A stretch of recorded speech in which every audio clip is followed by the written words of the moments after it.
Turning our attention now to Bangladesh.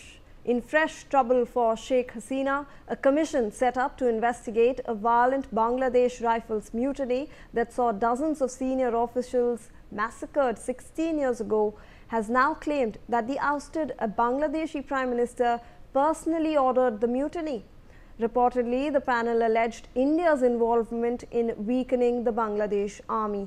The findings, released on Sunday, add fresh pressure on the 78-year-old leader who is already facing a death sentence in absentia for crimes against humanity linked to her government's crackdown on last year's protests.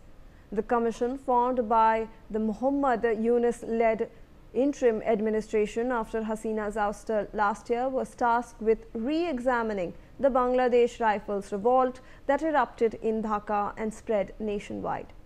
The two-day mutiny in 2009 left 74 people dead, including top military officers, only weeks after Hasina returned to power. Joining us on the broadcast is my colleague Rainik Dakhtar with more on this. Rainik, fresh trouble for the ousted Prime Minister Sheikh Hasina. Now, this commission that was set up to investigate the Bangladesh Rifles mutiny. It is alleging a lot of things against the former Prime Minister, Rainik. हाँ एकदम देखिए एकदम शेख हसीना के ऊपर और भी pressure बढ़ता हुआ नजर आ रहा है, क्योंकि एक तरफ अगर देखा जाए तो शेख हसीना के खिलाफ में ऑलरेडी डेथ सेंटेंस जो है वो आरसीबी की तरफ से दिया गया था। उसके बाद फिर से एक कमीशन फॉर्म किया गया है कि शेख हसीना के खिलाफ में ये जो आरोप है 2009 साल का, ये जो घटना, इस घटना में करीब 70 के ऊपर लोगों का मौत हुआ था, जिसमें आर्मी ऑफिशियल्स का भी मौत होने का खबर आया था। इसमें शेख हसीना का नाम जुड़ते हुए इस घटना का जांच भी अभी कमीशन की तरफ से किया जाएगा। एक कमीशन फॉर्म किया गया है और इस कमीशन के तरफ से एकदम साफ कहा जा रहा है कि शेख हसीना सरकार में आने के बाद, यानी 2009 साल में यह घटना घटा था और इसमें भी शेख हसीना का जो इन्वॉल्वमेंट वो भी देखने को मिल रहा है, ऐसा ऑब्जर्वेशन में निकल के आया है। और ये पूरा कमीशन का रिपोर्ट जो है इसमें एकदम स्पष्ट हो जा रहा है कि शेख हसीना के ऊपर प्रेशर बढ़ता हुआ नजर आ रहा है। इंटरिम गवर्नमेंट फॉर्म होने के बाद से ही शेख हसीना के खिलाफ में लगातार एक से बढ़कर एक मामला जुड़ा गया था। उसमें नया एक संकेत बोल सकते हैं 2009 साल का ये मामला को फिर से सामने ले आया गया है, जिसमें शेख हसीना का इन्वॉल्वमेंट जो है वो कमीशन की तरफ से जांच किया जाएगा। रैनिक, हमारे साथ बने रहे। We have some more stories we like your inputs on.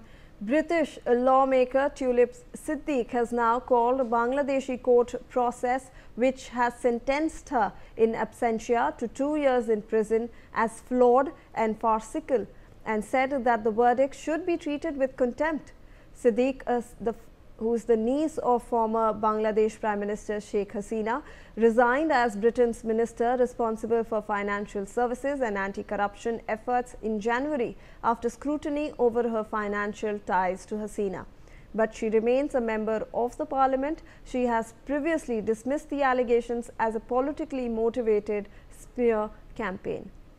तो रैनिक, हम देख रहे हैं कि ट्यूलिप सिद्दीक ने भी बोला है कि जो भी कोर्ट प्रोसेस हो रहा है बांग्लादेश में अभी, वो झूठा है और जो भी चार्जेस उनके खिलाफ लगाए गए हैं वो भी झूठे हैं।